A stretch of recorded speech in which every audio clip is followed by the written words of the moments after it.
Bueno, pues si les parece, siguiendo nuestra puntualidad meridiana, vamos a dar comienzo a esta mesa redonda. Rectangular. Sí, rectangular. Muy brevemente os voy a decir otra cosa. El día 4 de agosto, si tomáis notas, sobre todo los de Santander, a las 19:30, en el Ateneo de Santander, presentarán un libro titulado Entre Europa y América, estudios de filosofía contemporánea en lengua española, un profesor de la Universidad de Loja, de esta universidad que ya hemos hablado esta mañana en Ecuador, con Gerardo Bolado, creo que son los coautores, y también el profesor de Ecuador se llama Héctor Arévalo, fue alumno de la Autónoma. Gerardo Bolado, que ya lo presento desde ahora, que es también profesor de filosofía en la UNED de Cantabria, y Francisco Larrubia, que es un profesor de la Universidad de Georgetown, en Washington. Bien, 4 de agosto, 19:30 de la tarde, en el Ateneo de Santander. Bueno, pues esta mesa rectangular que tiene como título El hombre y su sed de libertad, van a hablar durante unos minutos, ellos saben cuánto y se van a ajustar a ese tiempo, el profesor Agustín Domingo Moratalla, que ha hablado esta mañana, Gerardo Bolado Ochoa, profesor tutor en la UNED, y Jesús Conil Sancho, que como veis es catedrático de Filosofía Moral y Política en la Universidad de Valencia. Tras su exposición comenzaremos un coloquio, hasta las 5:15 de esta tarde. Pues tiene la palabra Agustín. Buenas tardes. Bueno, vamos a seguir lo de esta mañana. Esta mañana hubo varias cosas que me quedaron pendientes y entonces voy a aprovechar la tarde para puntualizarlas, ¿vale? Bueno, el título de la mesa de esta tarde, como ha dicho Juana, es El hombre y su sed de libertad. Piensen un poco lo que significa la expresión sed de libertad. Hay sed que no agota la fuente. La sed de libertad en el ser humano, en el hombre, no agota la fuente. Quienes somos creyentes y pensamos que hay una dimensión trascendente de la vida y que hay una dimensión de don y leemos la historia en esa clave de don, pues cuando hablamos de sed y de fuente tenemos que remitir la libertad y nuestra estructura ontológica de libertad a la fuente. Por lo tanto, ahí hay una dimensión que considero importante y que es bueno que la pensemos, porque probablemente hay pocas metáforas tan atractivas y tan importantes como la de la sed, para describir la libertad, y como la de la fuente. Y digo la de la fuente porque, fíjense, que en torno a la metáfora de la fuente organizó Bergson su famoso libro Las dos fuentes de la moral y la religión. Charles Taylor habla de las fuentes del yo y, por lo tanto, cuando hablamos de las fuentes del yo, las fuentes de la moral, estamos recurriendo a una imagen muy gráfica, muy importante, que solo se puede explicar desde la sed, es decir, desde la estructura constitutiva del animal sediento, con el calor que hace. Aquí esto es una gozada. Quienes venimos de Madrid o de Valencia, aquí están agobiados por el calor que hace, no tienen ni idea. Pero en realidad, repito, es muy importante darnos cuenta de la fuerza que tiene la metáfora de la sed y el agua. En la tradición del personalismo comunitario hay, y lo tienen en el texto y les voy a pedir que lo lean conmigo, hay unas líneas que continúan lo que hemos visto esta mañana y que quisiera que las leyéramos hoy porque enlazan y nos ayudan a situar esta relación entre la sed y la fuente. Fíjense en la misma página donde nos quedamos esta mañana, en la página 729, hay una distinción importante entre libertad de elección y libertad de adhesión. Ojo, libertad de elección vinculada fundamentalmente a esa libertad esa libertad para, pero la libertad nueva, la libertad de adhesión, está vinculada a lo que podríamos llamar el proyecto constitutivo de cada uno de nosotros y los vínculos, y refuerzo la idea de vínculos, que queremos mantener y en los cuales y desde los cuales nos planteamos nuestro horizonte de libertad. Leo, cada etapa, van a ser estos dos párrafos. Cada etapa del combate está marcada y consolidada por el bautismo de la elección, como decía Kierkegaard. La elección aparece, en primer lugar, como poder de aquel que elige. Al elegir esto o aquello, me elijo cada vez indirectamente a mí mismo y me construyo en la elección. Por haber osado, por haberme expuesto en la oscuridad y en la incertidumbre, me he encontrado un poco más sin haberme buscado positivamente. La decisión creadora, al romper una cadena de fatalidades o de probabilidades, un juego de fuerzas intimidantes, ha trastornado los cálculos. Se la toma en la oscuridad y en la confusión, pero se vuelve al origen creador de un orden nuevo y de una inteligibilidad y, para quien la ha tomado, de una nueva madurez. Solo por ella el mundo avanza y el hombre se forma. Ninguna organización técnica la reemplazará. Y ojo a la conclusión y al corolario. Muy al contrario, más técnica reclama más libertad. Más biotecnología, más poder tecnológico y biológico, genético, no reclama menos responsabilidad y menos libertad, sino que en realidad reclama más responsabilidad y, por lo tanto, más libertad. Sin embargo, sigo leyendo, una suerte de miopía filosófica ha desviado hacia el acto de elección el centro de gravedad de la libertad, que está en la liberación consecutiva a la elección feliz. ¿Qué valdría la libertad si solo nos dejara escoger entre la peste y el cólera? Y si los hombres se le tornan hoy indiferentes, ¿no será que no saben ya qué hacer con ellas? Tiene ciertamente belleza propia por su prestancia misma y su excelencia divina, pero no es bella por ser soberana, sino porque puede ser saludable. Concentrar exclusivamente sobre el poder de la elección la atención a la libertad es ralentizarla y tornarla pronto impotente para la elección misma. Falta de impulso suficiente es mantener esta cultura de la abstención o de la alternancia, que es el mal espiritual de la inteligencia contemporánea. Fíjense esta fenomenología del acto voluntario, de la decisión voluntaria, donde hay un elemento clave.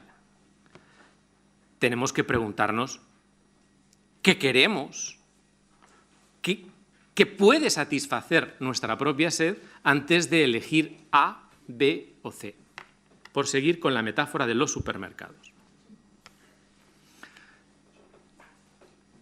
El Corte Inglés, Mercadona, Consum, Día, cada cadena de supermercados nos plantea 4 modelos fenomenológicos de elección. Si yo voy al Corte Inglés, tengo problemas de elección. Piensen, zona de los chocolates. Jesús y yo sabemos que nos gusta el chocolate, ¿sí o no? Bien. Y no nos da igual cualquier tipo de chocolate. En el Corte Inglés tenemos infinidad de marcas. Vamos a Mercadona. Podemos elegir. ¿Qué elegimos? ¿Hacendado o valor? No hay más. Si vamos al Corte Inglés, tenemos Lean, Valor, Hacendado, Suchard, Leibniz. Es decir, hay una serie de posibilidades para elegir, pero hay un problema estructural y es, a nosotros nos gusta el chocolate. Sabemos lo que queremos. Por lo tanto, el problema de la libertad está vinculado no solo en la elección, en el decidir A o el decidir B, sino el preguntarnos antes, bueno, en realidad no nos gusta el puro con almendra 70% sin leche. Entonces, si no nos preguntamos internamente por aquello que queremos, aquello que nos gusta, aquello que nos motiva, fíjense otro problema que se plantea cuando nuestros hijos o nuestros compañeros, o nuestros alumnos quieren elegir. Nunca como ahora han tenido tanto donde elegir. Carreras, universidades. Llega un momento en que te tienes que sentar frente a frente con ellos y decir, vamos a ver, ¿qué es lo que quieres hacer? ¿Qué te gusta? ¿Qué te motiva? ¿Tú para qué vales? Es decir, es muy importante que haya esa dimensión estructural, esta mañana Juana recogiendo los planteamientos de Rielo, esa dimensión constitutiva por la cual uno se pregunta, bueno, esa motivación, ¿hacia dónde la llevo? Y termino con el texto de estas 4 líneas que quedan. Centrarla en la sola conquista de la autonomía es alentar esta crispación del individuo que lo vuelve opaco y no disponible. El movimiento de libertad es también, fíjense las palabras, distensión, permeabilización, puesta en disponibilidad. Probablemente Mounier, cuando escribió esto, no había leído a Fernando Rielo y el más. Pero aquí faltaría decir distensión, permeabilización, puesta en disponibilidad, el más. ¿Verdad, Juana? No es solo ruptura y conquista, es también, y finalmente, adhesión. El hombre libre es el hombre a quien el mundo interroga y que responde. Es el hombre responsable. La libertad en este punto no aísla, une, no funda la anarquía, es, en el sentido original de estas palabras, religión, devoción.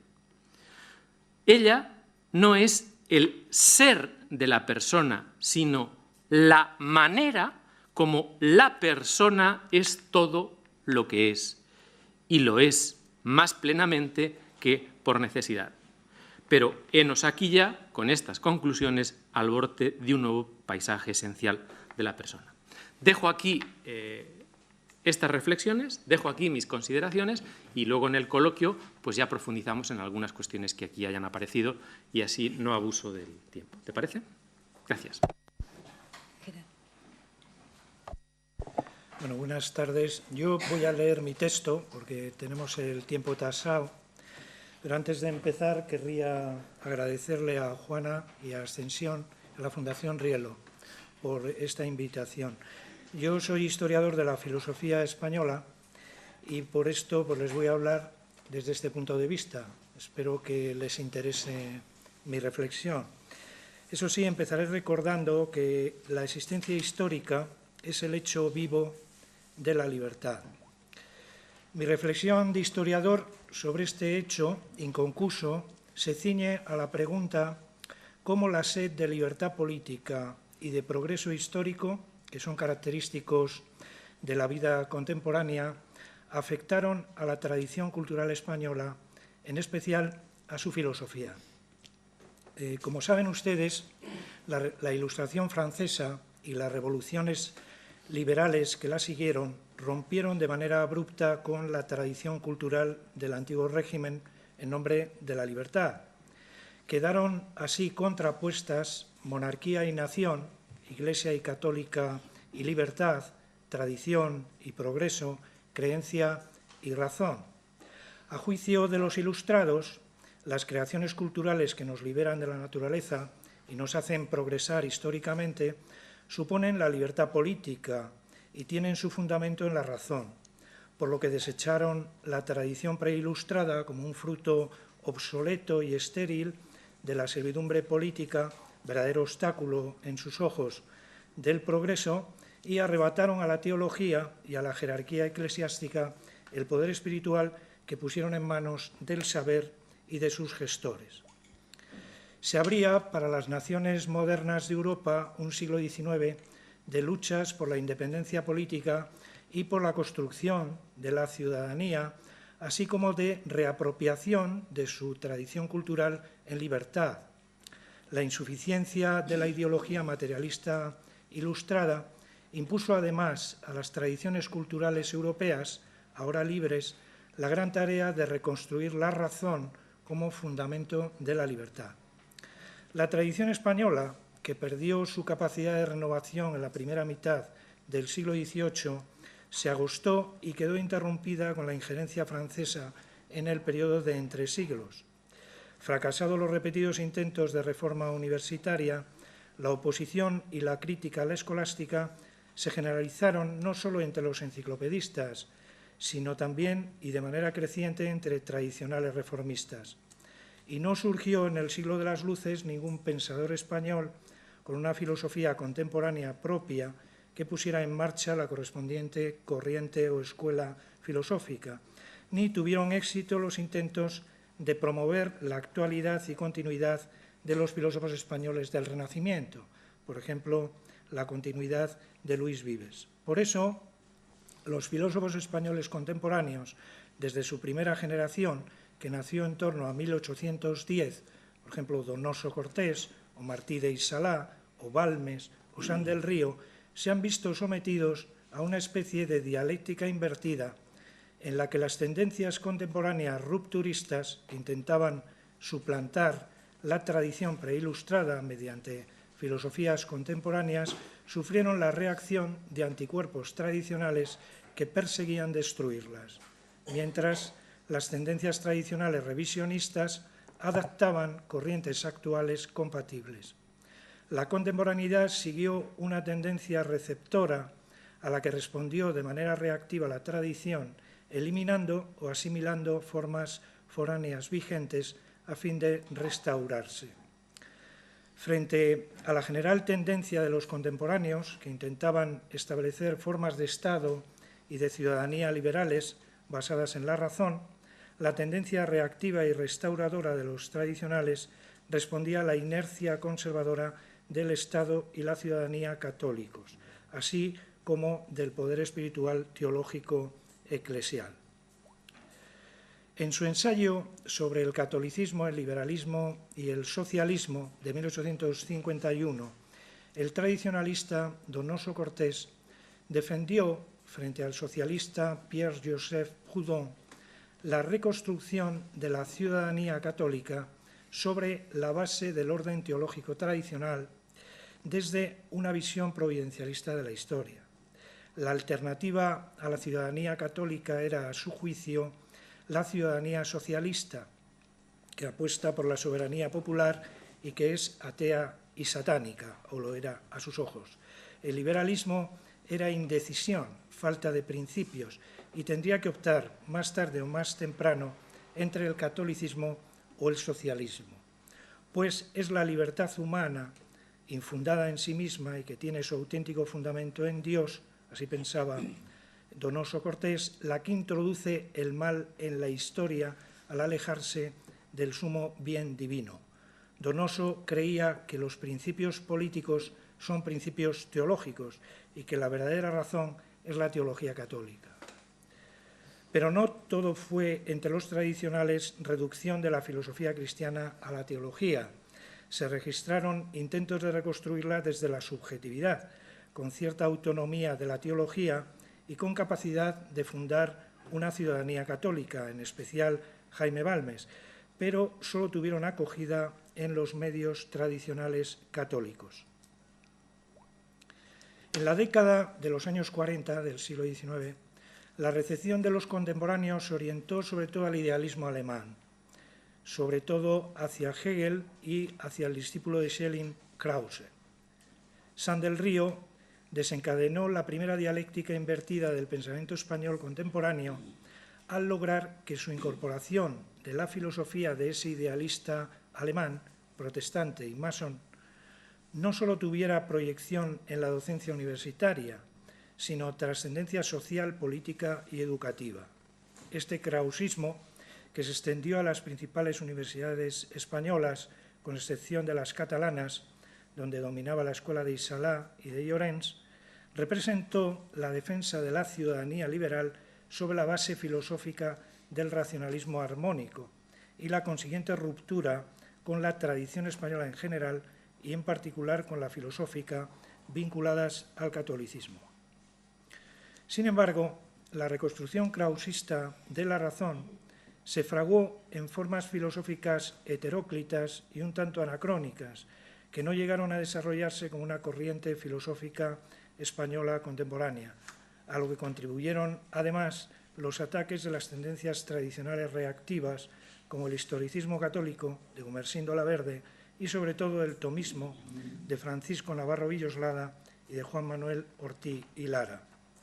La tercera generación de krausistas, la generación de Giner, afectada por la mentalidad positiva, abandonó en los años 70 el racionalismo armónico, quedándose con el ideal de humanidad para la vida, que era una tendencia ética e institucionista, y con el compendio de estética, editado por el propio Giner, que sucedió a San del Río en la dirección de la escuela y la convirtió en un krauso institucionismo.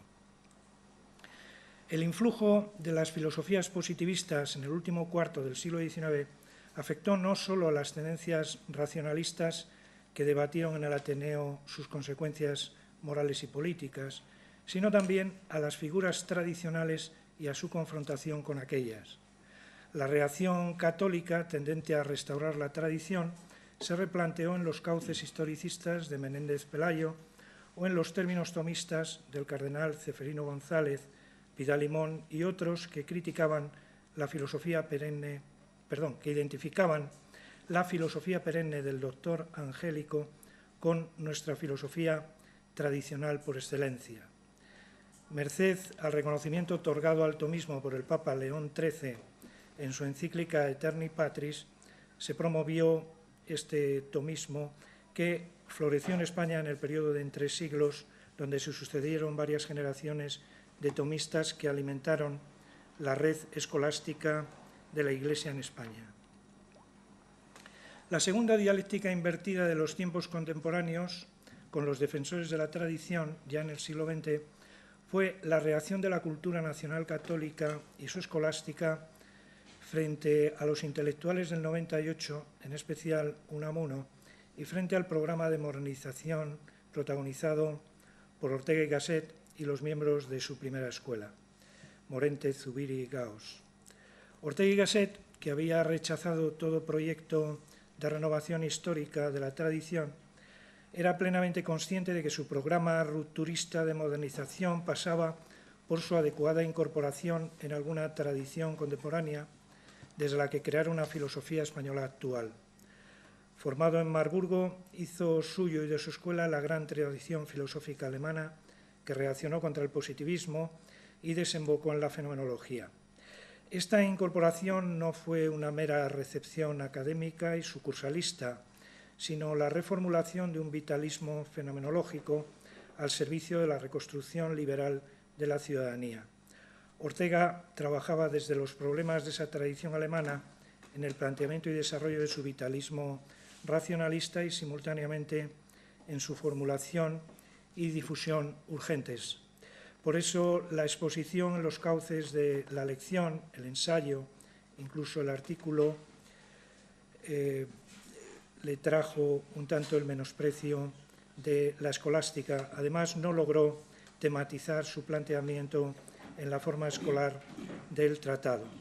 Los tradicionales, sobre todo el tomismo íntegro que dominaba la red de la Iglesia, no solo rechazaban el vitalismo orteguiano, sino que menospreciaban sus formas literarias.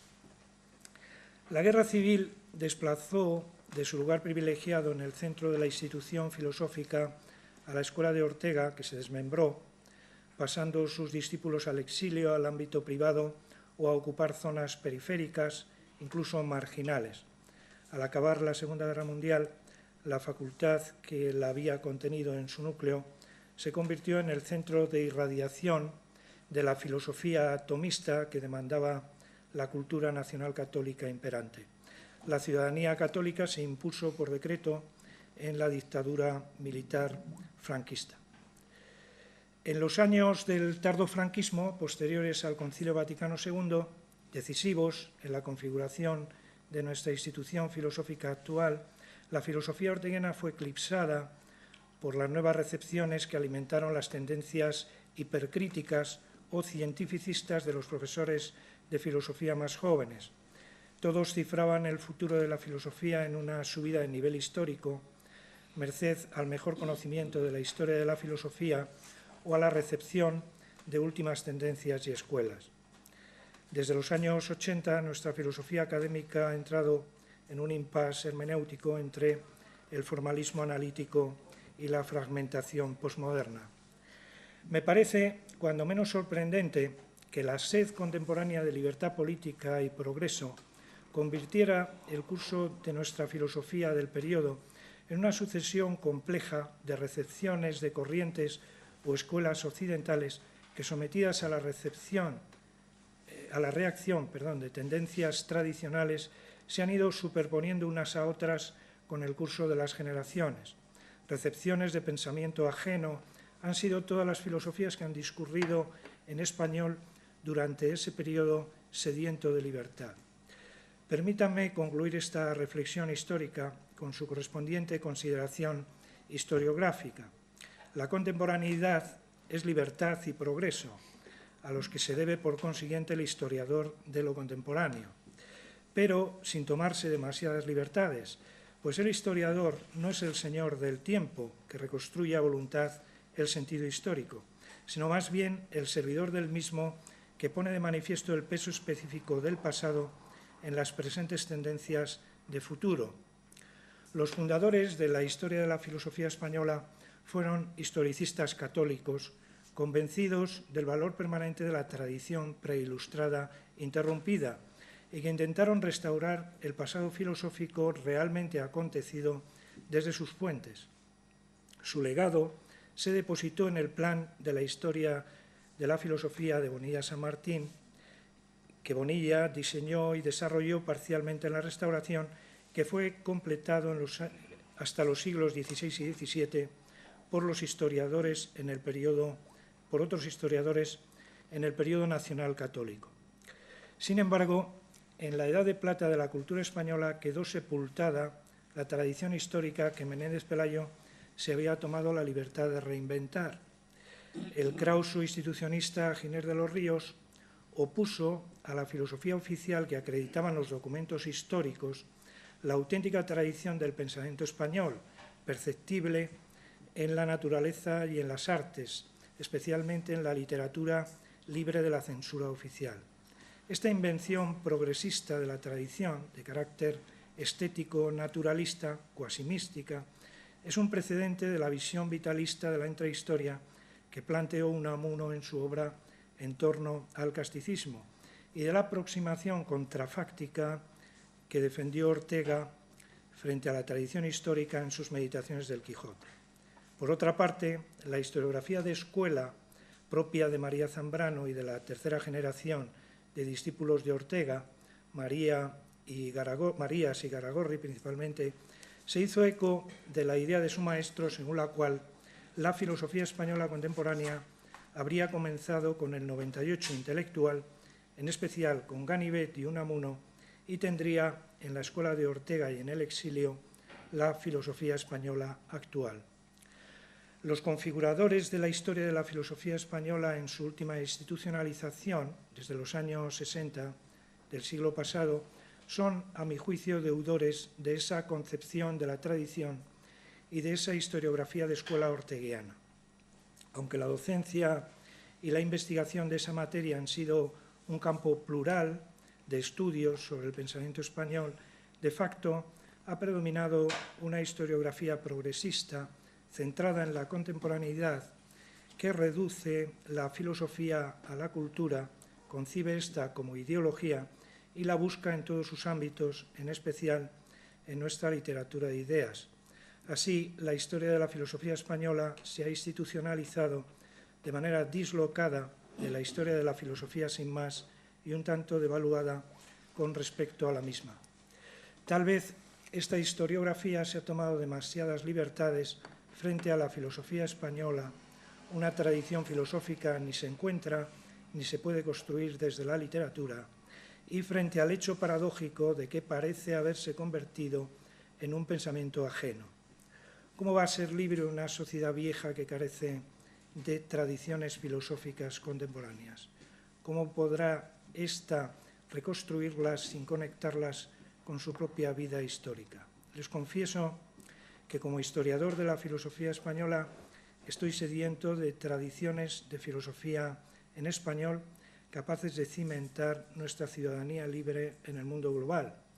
Su reconstrucción es, a mi juicio, el reto de los historiadores de la filosofía española. No sé si les habrá interesado, pero es lo que yo podía contarles. Muy bien.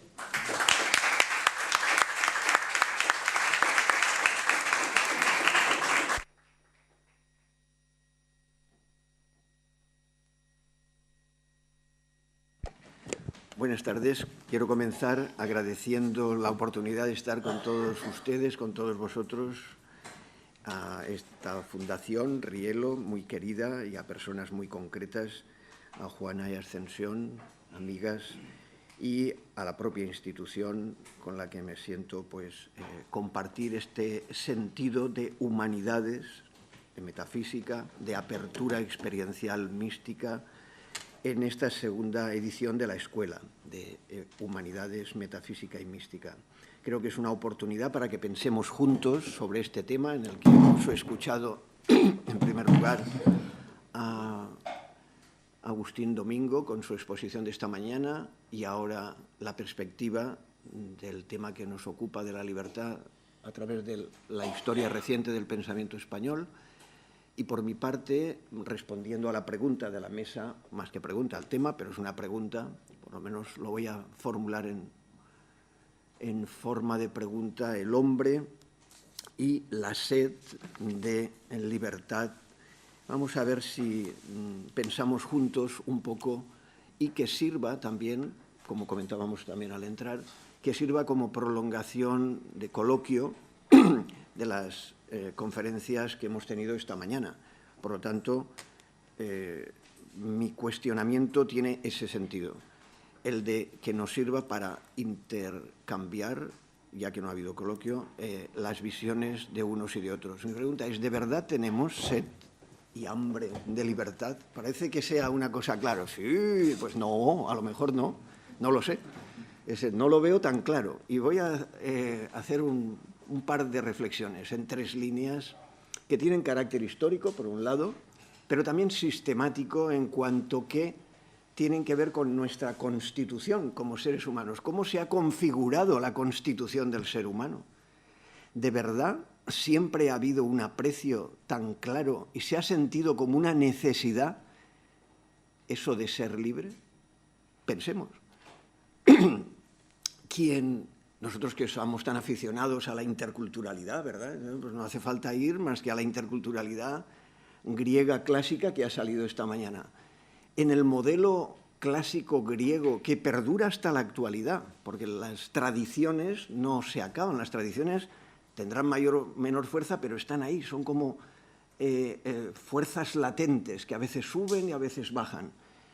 Por ejemplo, pensemos, ¿de verdad en ciertos esquemas se valora la libertad o lo que se valora es el orden de la naturaleza? Y lo que hay que hacer es someterse al orden de la naturaleza. Y el mejor modo de vida es atenerte a ese orden natural. Ese es el esquema griego.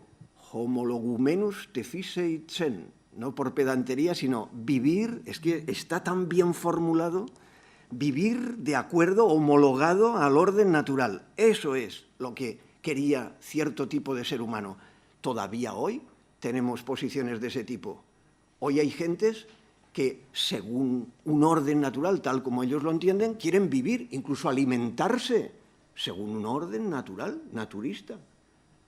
No es que se haya escapado ya, y eso, bueno, pero eso era en Grecia, en la cosmovisión griega. No, pueden cambiar las versiones, pero hay quien dice, no, yo no quiero ser libre y hacer cualquier cosa por la libertad, porque eso de la libertad puede ser una hybris, una desmesura, algo que nos saca de nuestro quicio, nos desquicia.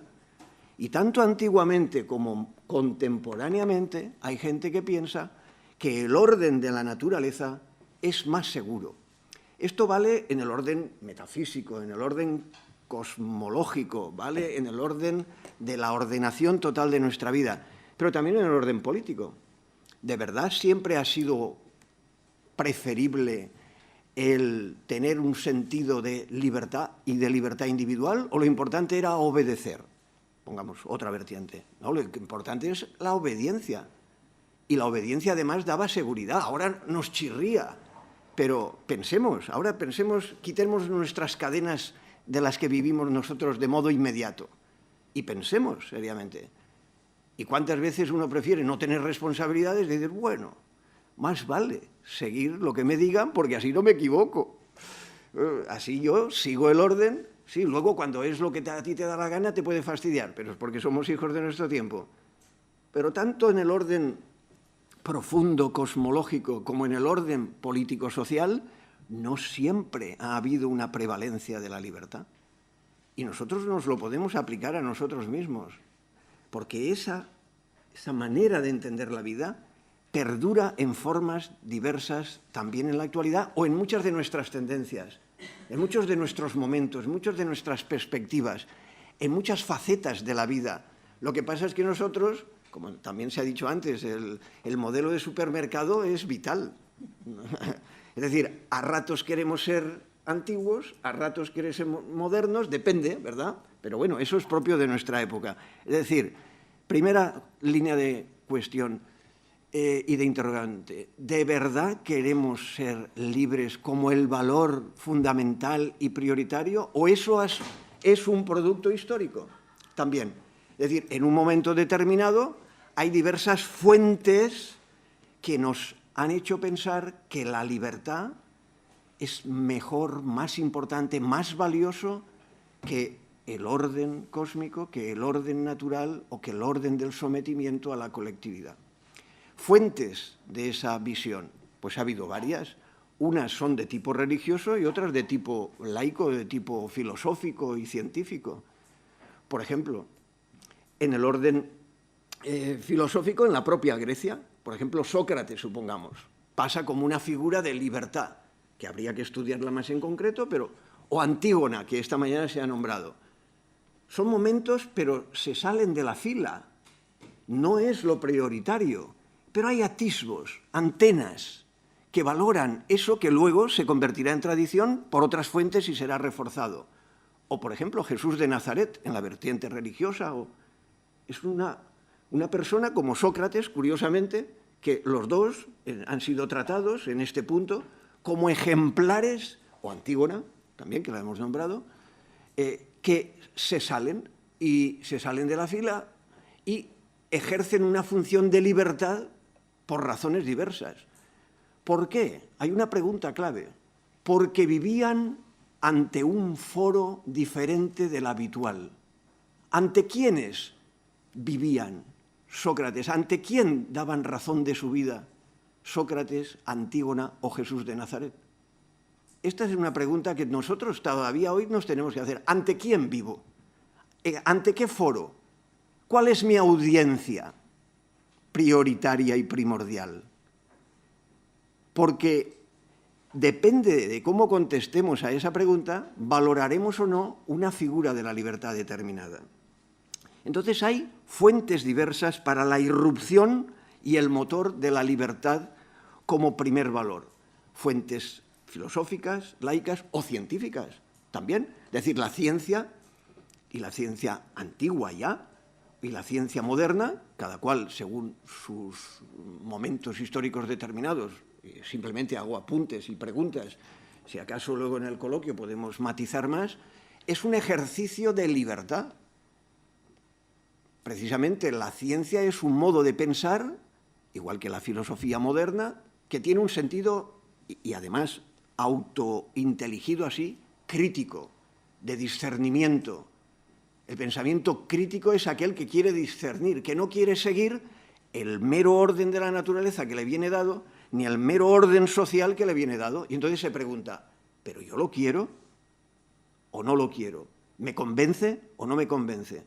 Para hacer ese ejercicio ha habido fuentes, como acabo de decir, diversas, científicas, filosóficas, religiosas, y que han esclatado en lo que nosotros sentimos más directamente, es la modernidad. A los modernos que no nos toquen la libertad. Eso sí que no puede ser. ¿Por qué? Porque es esa sensibilidad. Pero no siempre ha sido así. Y voy a hacer una pregunta que será la tercera, pero para adelantarla ya. Esto que nosotros pensamos que es elemental y que es nuestro caldo de cultivo, igual que no siempre ha sido así, ¿no podría ocurrir que en determinado momento histórico vuelva a no valorarse la libertad como nosotros la valoramos en el sentido moderno? Cuidado, que la historia está abierta. La historia no está finalizada. Puede ocurrir que lo que nosotros valoramos por movimientos muy diversos, de diverso género, pueda valorarse de otra manera. Entonces, segundo punto, irrupción del motor de la libertad, que además ha tenido una prioridad individual. La manera de configurarse, y antes también ha salido en la exposición de Agustín Domingo, y en las formulaciones filosóficas que tú has expuesto, detrás había, en algunas de ellas, una valoración del individuo. Por ejemplo, el liberalismo.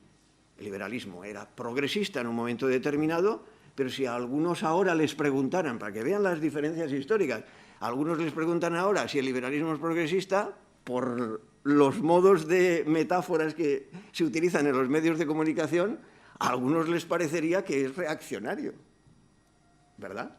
Según ciertas figuras. Pero, sin embargo, ha sido el vehículo de la libertad y del progreso en otros momentos. Por lo tanto, cuidado, nuestras categorías tenemos que entenderlas muy bien en este sentido histórico de lo que va configurando la realidad con reconfiguración de las propias categorías. Si no, no entendemos nada, absolutamente nada. Nos engañamos a nosotros mismos y nos dejamos engañar. Bueno, no quiero perder el hilo, pero eran ejemplos para que se vean. Segundo punto, pues, y tengo que ir abreviando, evidentemente, y lo voy a hacer, la irrupción de la libertad individual. Esto es lo típicamente moderno. Por eso vienen estas expresiones de entender que la libertad es, al final, uno individuo. Individuo quiere decir eso, átomo. Es en griego o en latín, es lo mismo. Individuo, yo soy el último punto de referencia. Y como yo soy el último punto de referencia, creo yo, ¿verdad? Por eso digo yo. Y entonces yo, individuo, soy el que constituye el último punto de referencia de la libertad. ¿Pero eso es verdad o es una ficción? Esta es la cuestión. Esto es una ficción, porque como se ha puesto de relieve también por los diversos intervinientes y de modo también especial por Juana en su exposición, Juana ha empezado por la persona, pero la persona no es lo mismo que el individuo. La característica que más ha señalado la persona, y lo que estoy intentando es remover para que pensemos juntos, la persona es vínculo, fundamentalmente, todo lo contrario de individuo. Individuo es lo que se ha pensado que es desvinculado, y todo lo que sea vínculo parece que vaya en contra de mi libertad. No hace falta nada más que pensar en la adolescencia, que puede durar muchos años, puede uno morirse de adolescente, sin duda ninguna. Claro, la adolescencia no solo es una etapa, normalmente debería ser una etapa, pero uno puede ser adolescente durante toda su vida y hasta la muerte, claro, porque no haber diríamos, madurado, porque tiene una concepción de la libertad individual, pero no de persona. La persona es una figura, a veces no lo pensamos, individuo y persona se identifican. Falso, absolutamente falso, si no, no sabemos lo que estamos diciendo. La persona, por concepto, por denominación, si uno sabe lo que dice, es siempre un individuo vinculado, porque individuo es un abstracto, el individuo es una abstracción, es absolutamente una abstracción. El individuo no existe, me atrevo a decir, es un falseamiento de la realidad, ni desde el punto de vista biológico, ni desde el punto de vista social, ni desde el punto de vista moral, ni desde el punto de vista religioso, absolutamente. Pero nos hemos creído libres así. Esta es la cuestión. Y en tercer lugar, para ir acabando por esta tercera pregunta, es, bueno, cuando nosotros nos preguntamos si así individualmente se puede ser libre, han venido las radicalizaciones de la modernidad, uno de cuyos nombres, esto que también se utiliza, posmodernidad. A mí estos términos no me gustan mucho, la verdad, pero los utilizo solo en la medida en que nos recogemos para poder pensar. Y es la pregunta de, ¿y así por todos esos vehículos que hemos creado en la modernidad, somos realmente libres o hemos llegado a nuevas esclavitudes? Esto que nos quejamos, es que así no se puede vivir ni en la universidad ni nada. Una universidad donde uno tenga que decir que no puede leer un libro seguido. ¿Ustedes creen que eso tiene algún sentido? Que en una universidad uno diga que no puede leer un libro seguido, porque la universidad debería, y digo, en otros sitios me da igual también, pero la universidad debería ser un sitio donde prioritariamente uno pueda estudiar. Pues no. Cualquier cosa es más importante que estudiar. Y estamos en una universidad. Esto es escandaloso a mi modo de ver, pero nadie se escandaliza, no lo dice nadie. Y además, aunque lo haya dicho yo aquí, lo he dicho en otros sitios, no lo verán repetido en ningún sitio, ya verán. No es titular de ningún periódico, me la juego. Como me saquen. ¿Cuánto me extrañaría? Me gustaría equivocarme, pero no por lo que diga yo, por lo grave, por la gravedad. Y nos pasa a todos los profesores de universidad. Miren si hay profesores de universidad. Bueno, pues aquí lo mismo podríamos decir. Se puede, y esto en este orden, pero en el orden económico, en el orden social, en el orden político, hemos hecho una canalización de esa presunta libertad donde parece que haya una maldición y vamos en contra de la libertad. Por eso lo que hay que preguntarse es, ¿de verdad a través de toda esa presunta libertad individual queremos la libertad o queremos, como decía mi querido Federico Nietzsche, la verde felicidad prado del bienestar?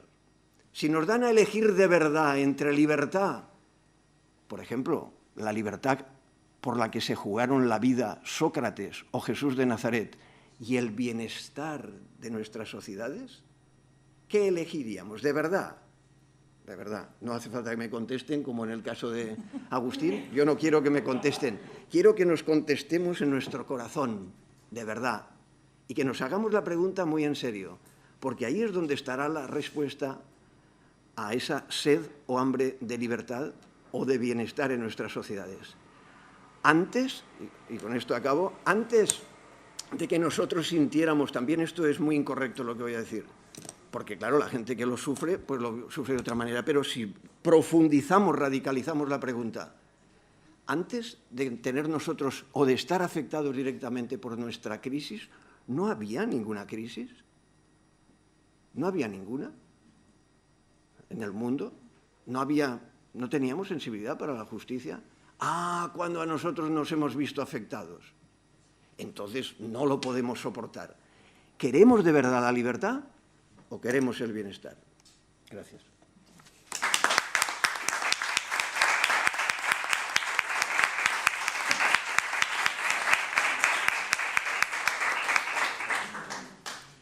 Bueno, pues llegamos al momento del coloquio, que como muy bien ha dicho Jesús Conil, pues esta mañana no tuvimos. Entonces tenemos tiempo suficiente, creo yo, para abrir un coloquio hasta más o menos.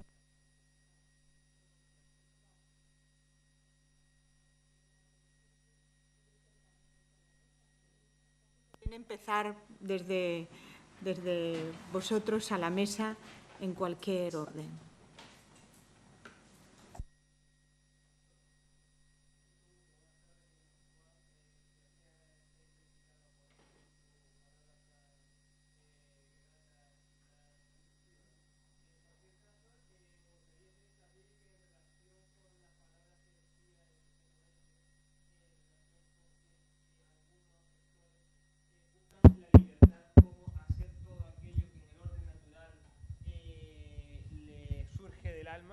Pues también me gustaría decir que en relación, en lo concerniente a este aspecto, podría existir una confrontación con la realidad.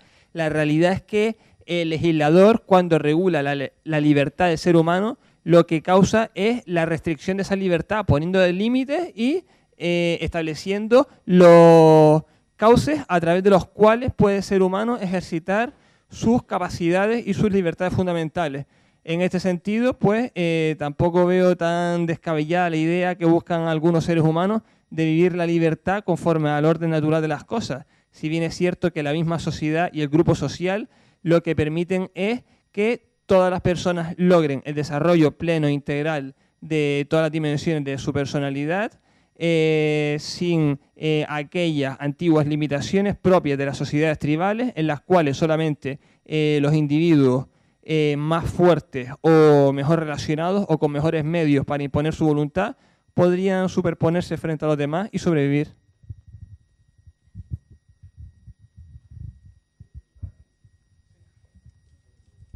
Bueno, quizá haya que aclarar los términos y los presupuestos de la presunta pregunta, porque cuando yo he aludido al orden natural, he aludido en dos sentidos. Lo que pasa es que era muy deprisa. En primer lugar, toda convivencia, por pasar a la parte de su pregunta, toda convivencia necesita un fundamento. Y ese mismo orden del legislador, en ese orden clásico, necesitaba un fundamento. Y ese fundamento era el orden natural. Es decir, si uno va a Aristóteles, ya que ha salido antes, ¿no? Aristóteles, a la hora de establecer lo que significa justicia, que es el término fundamental, la virtud fundamental de las relaciones humanas, piensa que hay un orden natural que es el fundamento de la legislación política.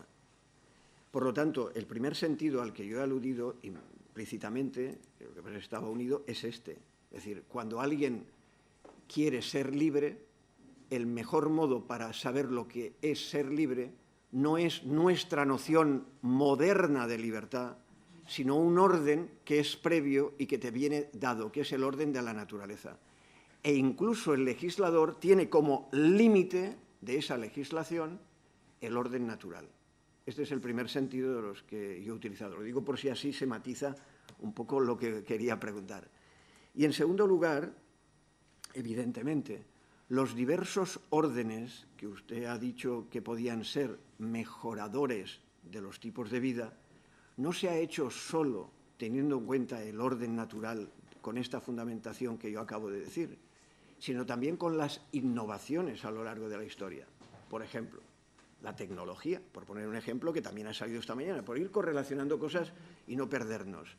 La tecnología, en un momento determinado, como en Grecia, la tecne existía, incluso la palabra tecnología, tecne, es una palabra griega, pero el desarrollo de la tecnología no había conducido a lo que también esta mañana se nos ha dicho por interrelación, y es que con esa técnica podemos intervenir en el ser humano, en la biología del ser humano.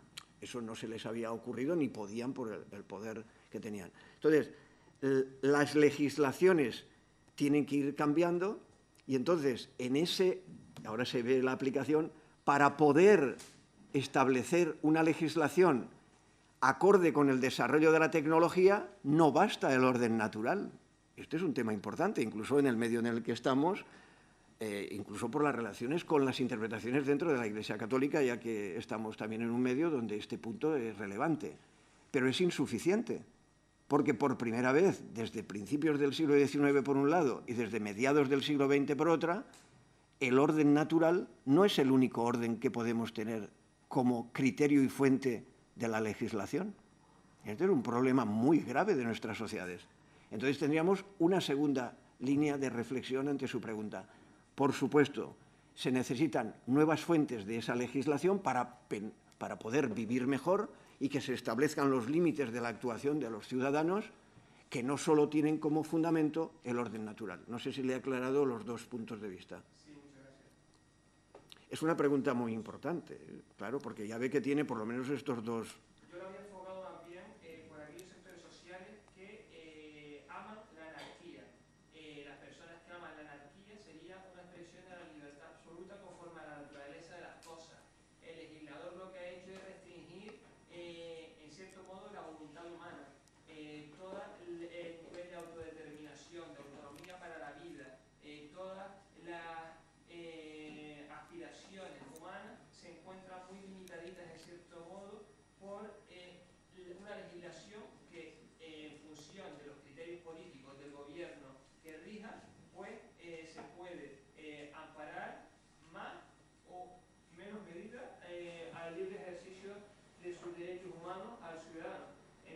no estoy de acuerdo con usted en que el legislador debería poner el acento en aumentar el nivel de libertades fundamentales y de escoger las medidas alternativas menos gravosas y menos restrictivas de derechos individuales para el restablecimiento del orden jurídico perturbado. Bueno, usted alude a un tema importantísimo. Recordemos el himno de los anarquistas. El bien más preciado es la libertad. Bueno, es verdad, pero cuidado. Y ese es el himno, es una estrofa clave del himno de los anarquistas, si recuerdan, que es impresionante, como todos estos himnos de los grandes movimientos revolucionarios, y fabuloso.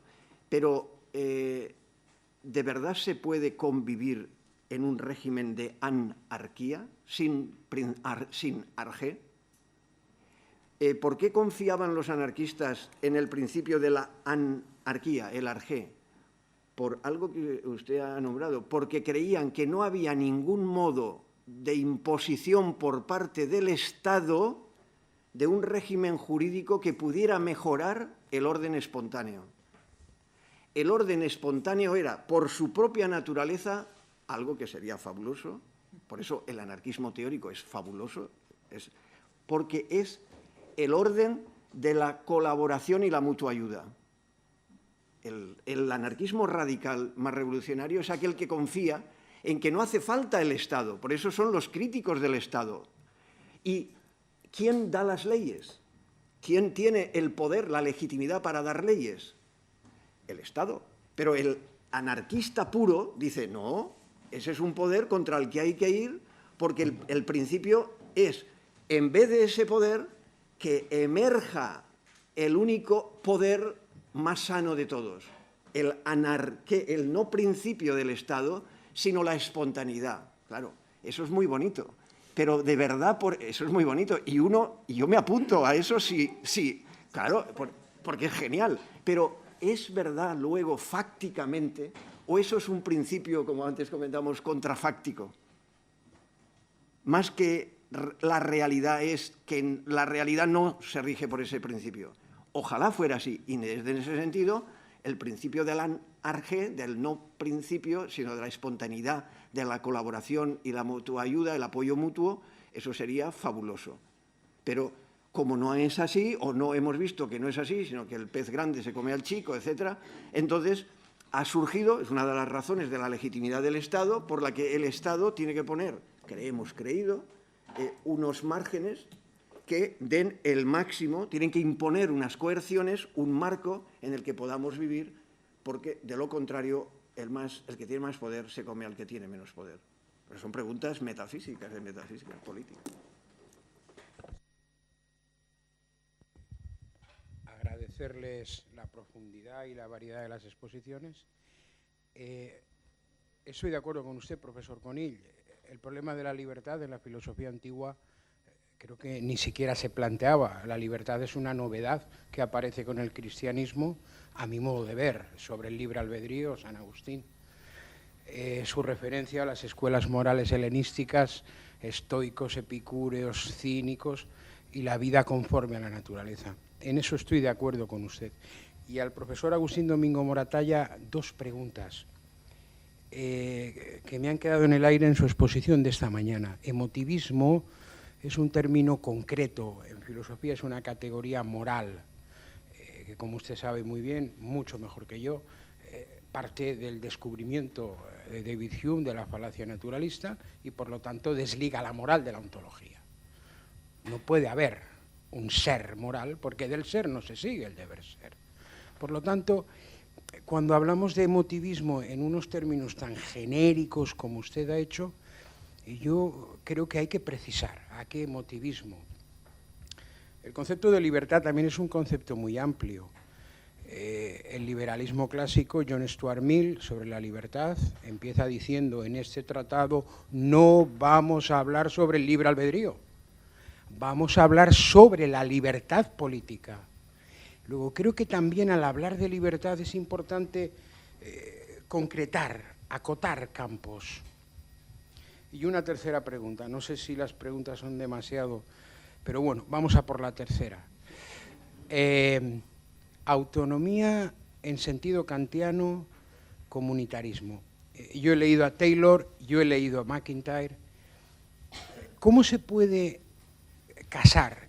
¿Qué tipo de matrimonio se puede dar entre la autonomía plena del individuo, por supuesto del individuo ilustrado, por supuesto del individuo que ha pasado de la minoría de edad a la mayoría de edad, recordando ese bellísimo texto de Kant, que es la Ilustración, con la idea de comunidad, porque la idea de comunidad implica necesariamente la idea de identidad con un grupo, cuando la autonomía kantiana, a mi modo de ver, es la máxima expresión del subjetivismo moderno.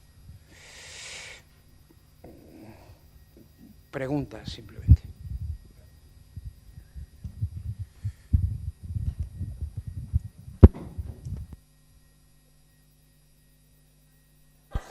No, la primera... Estoy de acuerdo. Ah, vale. Mira, conmigo está de acuerdo.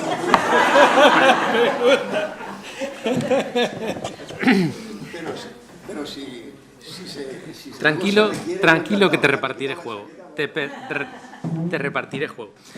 Bueno, ciertamente esta mañana yo no he precisado demasiado todo lo que es el planteamiento emotivista. Yo me he limitado a decir, en el diagnóstico que hace MacIntyre al principio de Tras la virtud, él describe la cultura actual como una cultura emotivista.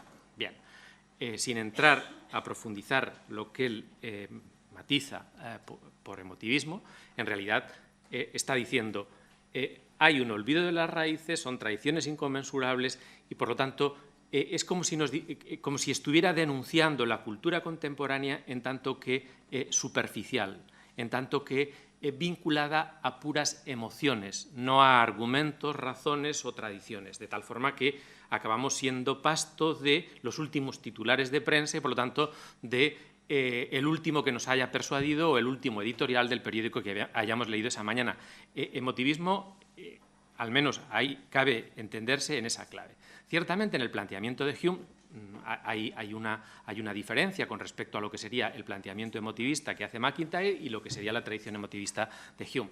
De hecho, en los manuales de filosofía del lenguaje, cuando explicamos y cuando hablamos de emotivismo, nos estamos refiriendo a una determinada teoría del lenguaje moral donde lo realmente importante no es el contenido real, metafísico o ontológico que pueda tener esa expresión, sino la cuestión, podríamos decir, emocional, superficial de ese tipo de expresiones que nos permiten cambiar conductas, modificar conductas y no tanto el hacer pensar o reflexionar profundamente. Entonces, repito, el concepto de emotivismo es un concepto muy amplio, entiéndase, o al menos en la explicación que yo he dado esta mañana, como un tipo de diagnóstico cultural en el cual primamos más la dimensión superficial o externa a la hora de actuar o intervenir que tradiciones, argumentos o modos de entender la racionalidad.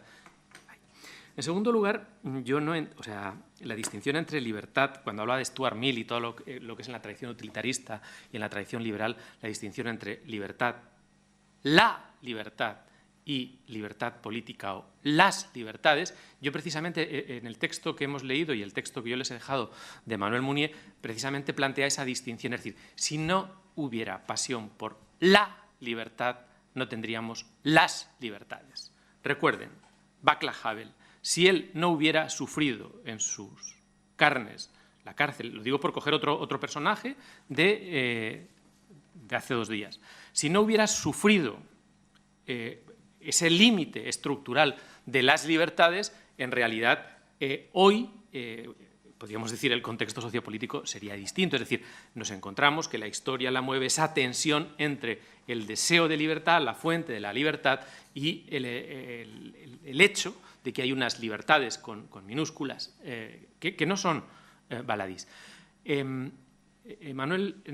Paul Ricoeur, en un texto en el cual compara la libertad del político y la libertad del filósofo, analiza este conflicto entre la libertad y las libertades refiriéndose al patrón oro y las distintas monedas. Antes de que habláramos del patrón dólar o el patrón euro, él decía el patrón oro, el canon de medida y luego las distintas monedas. Entonces, hay una tensión importante entre la libertad filosófica Y las libertades, es decir, cuando llega Stuart Mill y cuando llegan los liberales, no dan la espalda a la libertad. Precisamente gracias a la pasión por la libertad se han cambiado sistemas políticos, y no hubiera cambio de sistemas políticos si no hubiera gente que hubiera dado su vida por la libertad, si no hubiera soñado esas buhardillas, esos edificios, no hubiéramos tenido ese tipo de buhardillas. Y por último, hay una cuestión importante, que aquí le voy a pasar luego la palabra a Jesús, porque cuando yo esta mañana, cuando he sacado el tema de la autonomía, digo, esto se lo dejo a Jesús para que centre y meta el gol cuando hablamos de lo que es el tema de la virtud y autonomía en la tradición kantiana. Plantea, decir, cómo conciliar ese matrimonio entre libertad y comunidad. Es decir, yo creo que, bueno, Jesús ya le comentará que habría que matizar ese concepto de autonomía como arbitrariedad kantiana. Es decir, eso no es verdad en Kant, aquí hay maestros que se lo van a refutar, pero aquí hay una cuestión clave, y es la identidad es importante en las apelaciones a cualquier tradición comunitaria.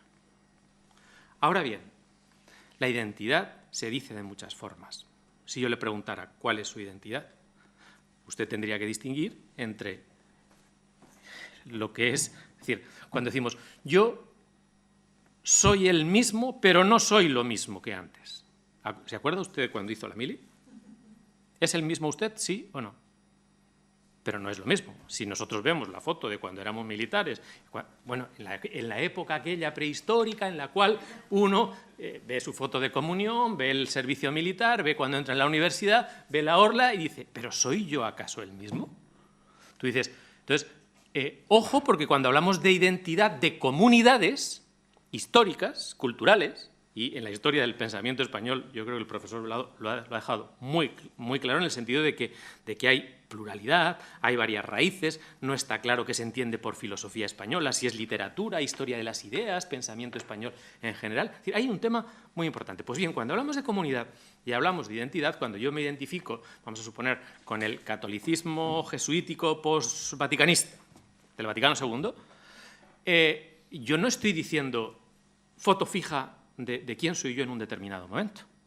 Si yo digo, voy a pertenecer, yo hablo con Juana, hablo con los misioneros identes y digo, miren, yo quiero inscribirme en esta comunidad de contraste porque a partir de ahora mi identidad, mi libertad y mis virtudes se encuadran dentro de esta vida comunitaria. Digo esto, o puede ser en otra comunidad más vinculada al estilo de vida como el Barça.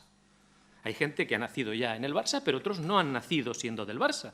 Pueden haber nacido del Atlético de Madrid y luego se convierten al Barça, pero es una cuestión distinta. Entonces, la identidad, entendida en filosofía moral, filosofía social y filosofía política, es un concepto dinámico, vinculado a relaciones, vinculado a significados. Y no es la identidad de las piedras, de los genes, o la identidad de la naturaleza en el sentido más fisicalista de la expresión. Entonces, aquí, y con ello concluyo y le paso la palabra a Jesús, aquí hablamos, o al menos en la tradición hermenéutica en la que yo me muevo, de identidad narrativa. Nuestra identidad es una identidad narrativa vinculada a prácticas, relatos, tradiciones y, podríamos decir, discursos, entendido en un sentido muy amplio, donde las relaciones van cambiando. Pero eso significa que hay algo que permanece y hay algo que cambia. Y cada uno de nosotros tiene un problema para decir, bueno, yo no soy lo mismo porque ahora pues, estoy más delgado, más gordo, lo que sea, pero sigo siendo el mismo. Y entonces ahí hay una distinción, repito, muy importante, que es, lo llamamos o lo planteamos como identidad narrativa, frente a dos modos de entender la identidad hoy en la cultura actual. Uno, que es el modo sustancialista. Aquellos que dicen, nosotros somos católicos de toda la vida. De toda la vida. Y entonces la identidad católica te define por los principios católicos y tal. Claro, tú dices, bueno, pues entonces eres de Francisco, de Benedicto XVI, de Juan Pablo II, el otro. No, nosotros, estos son accidentes y lo nuestro es sustancial. Bueno, a ver si te aclaras. Hay un modo de reificar y hacer fisicalista la identidad cultural de las tradiciones, pero hay otros que dicen, no, nosotros, católicos de toda la vida, no, nosotros somos de Francisco. Porque claro, Juan Pablo II, Benedicto XVI, esto, que nos iba menos el rollo, este arma más lío. Entonces, digo esto a nivel religioso porque se puede ver claro. Es decir, hay un modo posmoderno de entender la identidad religiosa vinculada al supermercado. Eliges.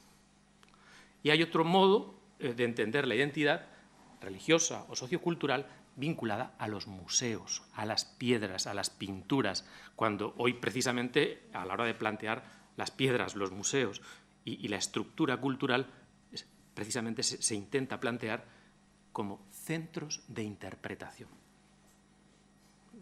Supongo que cualquiera que se dedique a la gestión cultural sabe que en realidad los museos son centros de interpretación.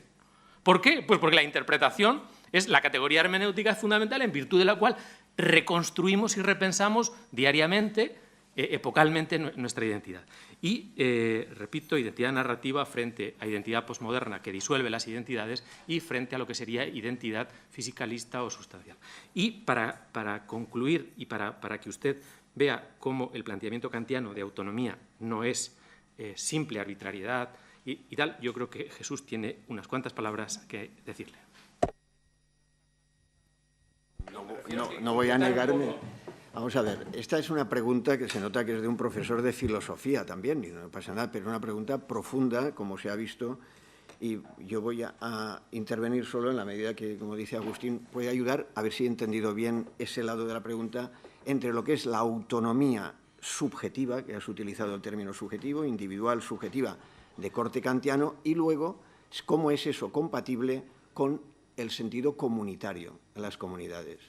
Este es un punto muy importante de una gran actualidad, como pasa siempre, porque eso es lo que nos pasa. Esto en terminología filosófica, como aquí esto es interdisciplinar, vamos a intentar aclararlo porque es de mucha importancia y eludiendo todo lo posible a la terminología y a la jerga, pero sí el elemento más sustantivo. El esfuerzo por defender la libertad como autonomía, que antes se ha expuesto, por parte de Kant, es la expresión de la Ilustración. La Ilustración moderna lo que ha querido es descubrir aquello que nos puede unir como seres humanos, sin necesidad de recurrir necesariamente, no para negarlo, pero sin metodológicamente recurrir a las fuentes religiosas. Hay algo en lo que el ser humano, todos los seres humanos, podamos compartir y tener en común, y la Ilustración dice, sí, equivocadamente o no, es solo para que se entienda, la razón. Entonces, cuando alguien quiere tener razón, cuando alguien quiere defender una cosa con razón, parece que en eso concita todas las voluntades. Entonces, lo que dice Kant es, bueno, pues la razón se expresa a través de la autonomía. ¿Usted quiere ser racional? Pues sea autónomo. Por lo tanto, autónomo, que debe ser la trampa, es que usted, yo, todos tenemos un nomos, una ley. Nomos quiere decir ley. Claro, la gente cuando no, se cree que no, pero por eso no es arbitrariedad, es nomos, es ley. Lo que pasa es que es la ley no de aquí o de allá, de este estado o del otro, sino la ley de todos los seres humanos. Este es el punto de... Y ahora viene la segunda parte de la pregunta. ¿Qué comunidad es la comunidad de todos los seres humanos? La de todos los seres humanos en tanto que personas, no en tanto que español, en tanto que negro, en tanto que azul, en tanto que rico, en tanto que pobre, en tanto que siervo, en tanto del siglo XVIII, en tanto que el siglo XIX, es decir, no de comunidades cerradas, particulares, históricas, geográficas, sino la comunidad de todos los seres humanos racionales, según Kant, personas. Porque Kant, y tú lo has dicho, eso es lo que nos une. Por lo tanto, la comunidad de la que habla Kant, y de ahí la posibilidad de unir los dos elementos, es que el sujeto del que habla Kant no es tú o yo o el otro, sino el sujeto, en realidad, es el sujeto de la humanidad. Este es Esta sería, dicho de una manera sencilla, la posibilidad de unir los dos elementos, lo que es la razón presuntamente subjetiva, que no es subjetiva mía, sino la razón en la que todos podemos compartir como seres humanos.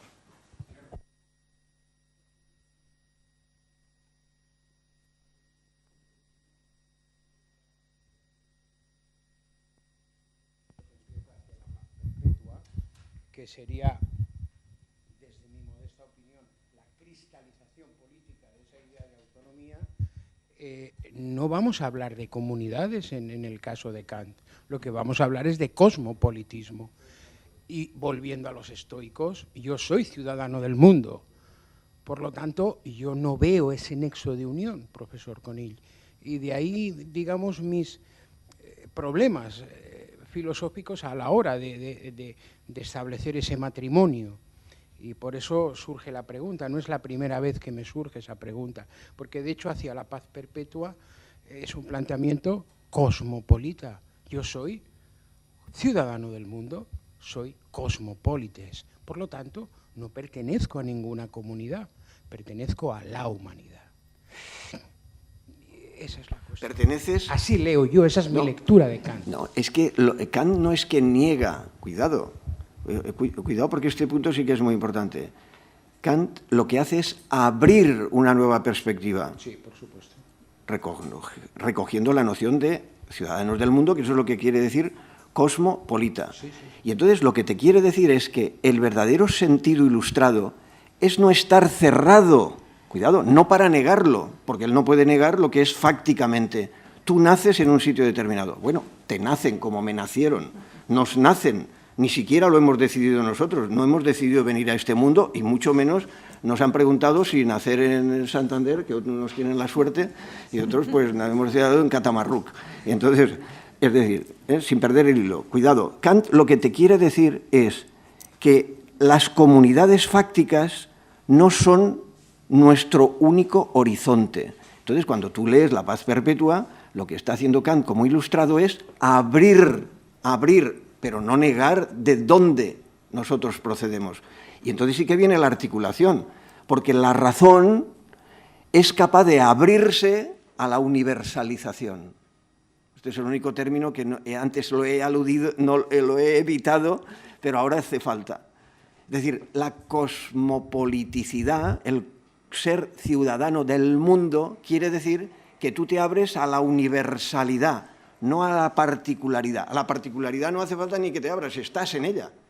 Pero el que solo se queda en la particularidad, dice Kant, no es ilustrado, no se ha abierto a las potencialidades de la razón. Entonces, quien se abre a las potencialidades de la razón, y ahí ya puede seguir todo lo que tú decías perfectamente, se abre a la perspectiva cosmopolita. Yo he intervenido porque me lo habéis pedido. Muy bien, gracias. Con sumo gusto, evidentemente. Gracias.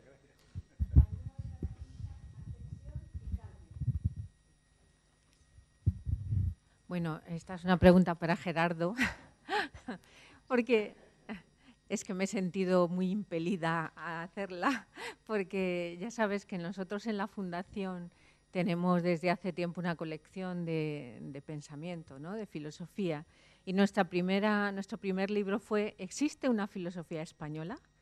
Y a partir de ahí hemos contestado que sí, ¿no? Y que, claro, si no, no tendríamos colección, tendríamos un único ejemplar. Y entonces, en esa colección vamos recogiendo aquellos pensadores que verdaderamente creemos que han hecho una aportación. Entendiendo filosofía en el término clásico, ¿no?, de amor por el saber, que se expresa de muchas maneras. Entonces, justamente ahora que estamos en el 5º centenario de Santa Teresa y recogiendo pues este sentido, ¿no?, del amor por el conocimiento, ¿qué es lo que de verdad nos da conocimiento? Y hay creo que es del dictamen que ella dice, conocerme en ti, ¿no? Dice Santa Teresa a Cristo que ella para conocerse tiene que estar en Él, porque Él es el que le da el conocimiento. Un poco pensando, el conocimiento muchas veces no lo encontramos digamos, desde nuestra reflexión únicamente, ¿no? Sino que es mucho más amplio y a veces se nos viene. Y es un conocimiento que más que intelectual nos llena a todo lo que es nuestro ser. Y entre ello, pues por supuesto, el conocimiento por amor, que es el conocimiento de los místicos, ¿no? Que es parte de lo que es nuestra tradición. Entonces nosotros en esta colección veíamos, ¿no?, que podíamos hablar que efectivamente la filosofía española se puede encontrar ese amor al conocimiento, ese conocimiento que nos llega a través de la mística, a través de la literatura, a través de la reflexión, que es una reflexión que impele a todo el ser, ¿no? No solamente una reflexión sistemática, racional, vamos a decir. No sé si... Entonces, que en ese sentido lo que tú decías, que es verdad que hay muchas formas de hacer filosofía y muchas tradiciones, pero que por qué vamos a decir unas sí y otras no. No sé, perdón. ¿Cómo responder? Yo no niego que pueda haber literatura filosófica ni que la mística tenga interés filosófico, ¿no? Pero tal vez las tradiciones filosóficas se han caracterizado por ser racionales, por ser un pensamiento riguroso, lógico, desde principios, ¿no? Entonces yo como historiador de la filosofía, pues privilegio esa filosofía de filósofos que entienden de manera, si quieres, más canónica la filosofía. Pero en modo alguno niego que los místicos puedan aportar toda una tradición de pensamiento. Y, por ejemplo, Menéndez Pelayo consideraba que era de las más ricas para nosotros, para el pensamiento español, ¿no? No sé qué más. Sí, hablar, claro. Sí. Una pequeña anotación. Es decir, hasta ahora se definía la filosofía como amor al conocimiento. Eso hasta hace 4 días. Vale. Sin embargo, Levinas, filósofo judío afectado por la mística judía, sugiere darle la vuelta y decir la filosofía no puede seguir siendo lo que ha sido hasta ahora. El amor a la sabiduría. Tiene que ser aquel tipo de sabiduría, aquel tipo de racionalidad, aquel tipo de juicio, aquel tipo de sistema que surja de aquellos que se aman. Quien no ama no construye sistema. Entonces, esta inversión de Levinas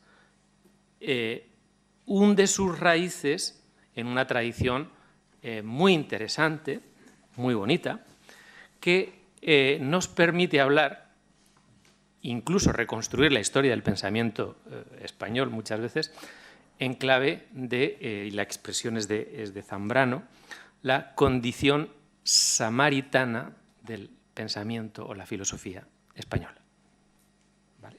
Entonces, yo creo que para ser honestos con la propia experiencia mística, con la propia experiencia de donación o la propia experiencia que recogemos en la tradición vuestra o en otro tipo de tradiciones, yo creo que es muy atractivo la aportación, o puede ser muy atractiva la aportación de filósofos que no son precisamente católicos o apostólicos o romanos, sino que han reconstruido y han sacado hoy a la actualidad, han puesto de actualidad el tema del amor como fuente del verdadero conocimiento filosófico.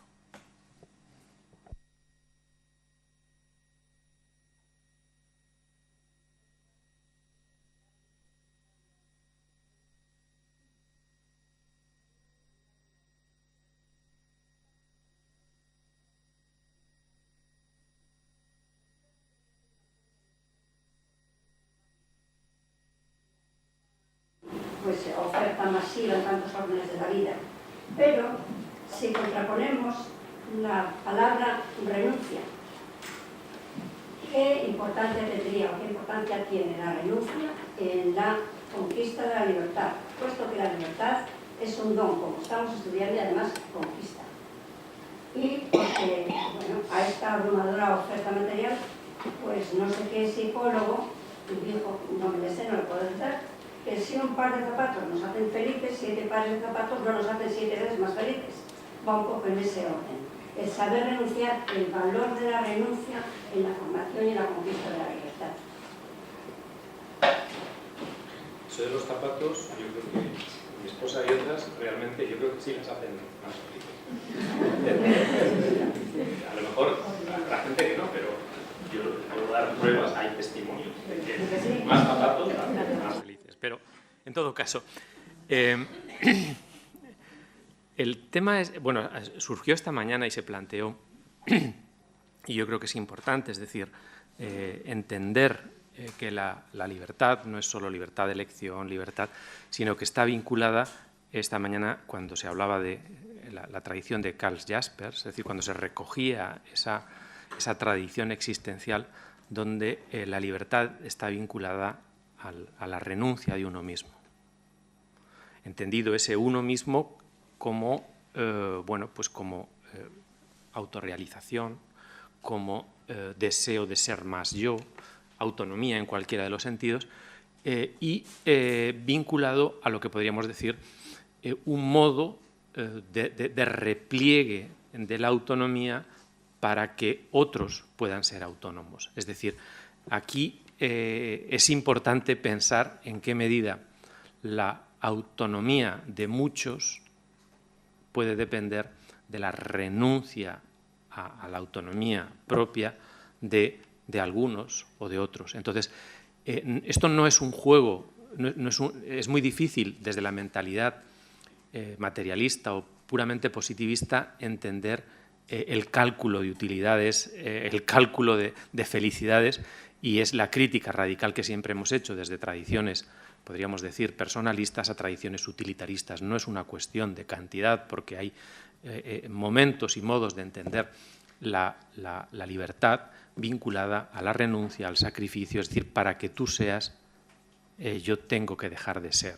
Pero es el ser de la primera expresión y el ser de la segunda son órdenes distintos. Entonces, esto es subversivo, es revolucionario, es muy difícil de cuantificar, es muy difícil de demostrar, es muy difícil utilizar el PowerPoint o los quesitos para mostrarlo, pero la experiencia de nuestras madres, la experiencia familiar más próxima nos demuestra que sin la negación probablemente de nuestras madres no hubiera sido posible la afirmación de nosotros mismos. Pero eso lo vemos en la vida familiar, la dinámica de la vida familiar es esa afirmación de unos porque hay negación de otros, pero es una cuestión cíclica.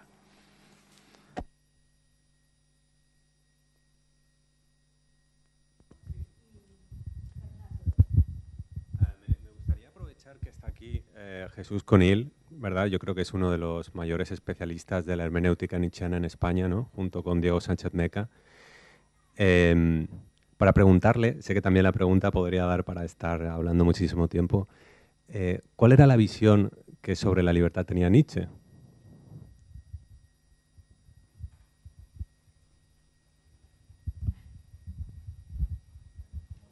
Dices, es muy largo, ¿no? Casi por un lado tiene un carácter académico, por un lado, pero por otra entiendo la pregunta no en este lado más académico, sino más en el contexto en el que estamos. Y por ahí va mi última reflexión. Mi tercera reflexión, aunque ha sido solamente, que por cierto ha sido citando a Nietzsche, en mi tercera reflexión. La verde felicidad Prado. Nietzsche incidiría fundamentalmente en que la libertad moderna es una ficción falseadora, engañadora, y por ahí va ese tipo de reflexión, y por lo tanto pues abundo ahora un poco para contestar a tu amable pregunta y tus generosas palabras. Y iría diciendo, todos los procesos políticos, sociales, económicos, de las diversas ideologías que están vendiendo y ofreciendo esa presunta libertad, todas quieren y defienden lo mismo. Por ejemplo, para Nietzsche no hay en este punto ninguna diferencia entre liberales, socialistas, anarquistas, cristianos y demás demócratas. Él lo dice así, prácticamente textual. Es decir, porque para él todo esto es las secuelas del cristianismo hecho política, y política a través de las ideologías modernas. ¿Y qué es lo que quieren? Lo que quieren es el bienestar, porque la libertad radical es un abismo, es un problemón tan grande que somos incapaces de asumirlo, somos incapaces, no tenemos fuerza vital para asumirlo. Por ahí es por donde iría Nietzsche. Es decir, ¿eres capaz de asumir lo que supone no tener ningún punto de referencia firme, seguro, al que puedas recurrir? Claro, eso es, como él dice, bailar sobre los abismos.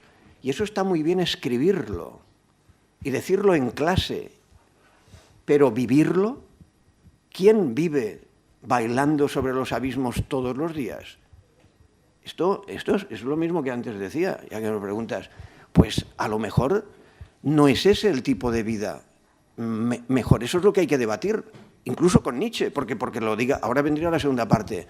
Nosotros, a Nietzsche, y esa es mi visión siempre, ya que se me pregunta, yo uso a Nietzsche para pensar a fondo todos los problemas, pero no necesariamente para darle la razón. ¿Por qué? Él me ayuda mucho a pensar radicalmente, pero no para dar necesariamente las soluciones. Las soluciones las tenemos que dar tú y yo, o nosotros, o quien sea. Entonces, lo que sí que me vale Nietzsche es para decir, ese sentido de la libertad tan edulcorado de lana contra lana y todos calentitos para estar muy bien, y ese bienestar que al final es lo que queremos, estar a gusto, estar bien, que me quieran, ¿verdad? Que me quieran, porque ¿qué es lo que queremos todos? Que nos quieran, que nos hagan caso. ¿Cómo nos revienta que no nos hagan caso? Y entonces Nietzsche dice, ¿eso es lo que quieres? Entonces tú vas a vivir no de autonomía, sino de heteronomía. Mira qué actual. Es decir, vas a vivir de lo que piensen los demás de ti. ¡Qué actual! ¿Qué hacen los políticos? Lo primero, leer la prensa. Y no solo los políticos, ellos porque están en la prensa. ¿Y los demás? Pues lo que otros dicen de nosotros, porque qué dirán, a ver si caigo bien, si no caigo bien, el cuidado de esto, el cuidado del otro. Entonces Nietzsche dice, ¿dónde está la medida del valor de lo que llamamos libertad?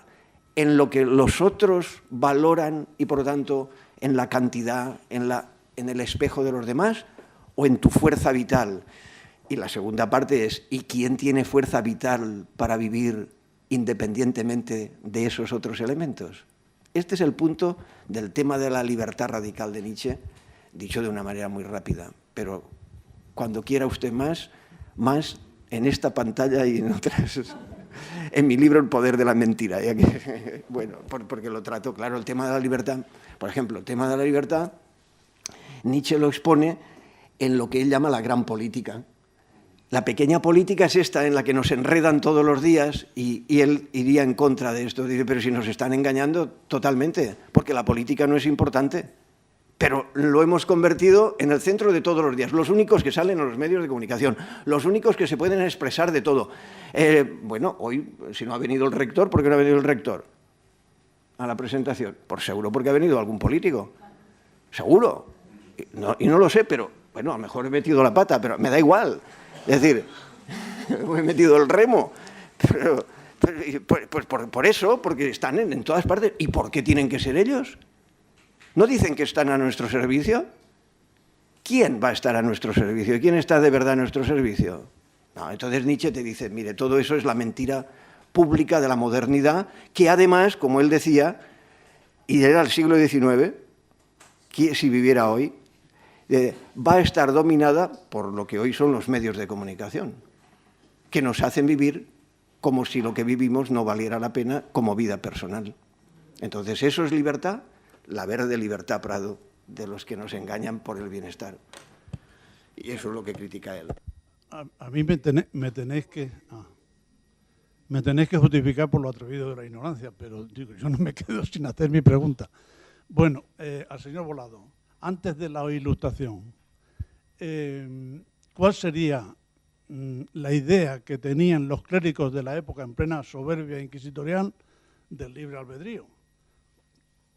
otorgado por Dios nuestro Señor. Y luego después, ya dentro de la Ilustración, hace unos días yo he oído decir a un escritor de postín en la televisión que había que haber guillotinado por lo menos a 2 reyes de los nuestros y a un montón de clérigos. Y yo quedé un poco anonadado sobre el tema. Bueno, nada más, eso es lo que quería decir. Un segundito, como vamos controlando el tiempo, que es nuestra tarea, si no les parece mal, Martín va a hacer ahora la pregunta. Si hay alguna más, respondemos a esto y luego acabamos esta mesa redonda, porque tenemos un breve acto poético, breve por el tiempo, pero grande por su calidad, en la persona de Isabel Bernardo. Entonces, Martín, ¿y alguna pregunta más? Bueno, pues Martín y luego le respondéis. Venga, Gerardo y luego...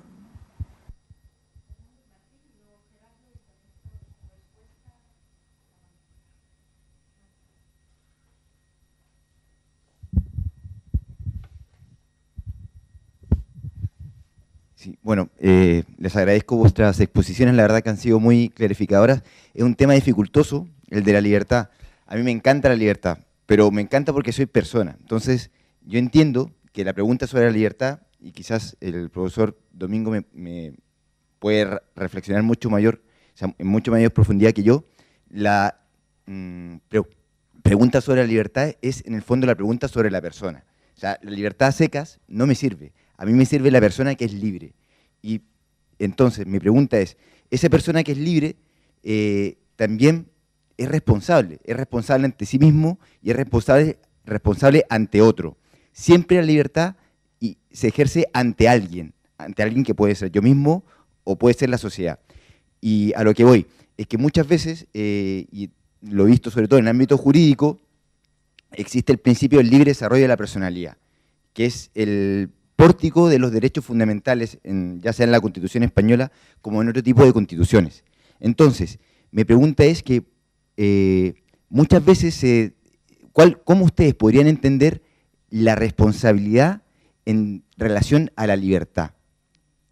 ¿Es siempre que se da libertad, tiene que darse responsabilidad?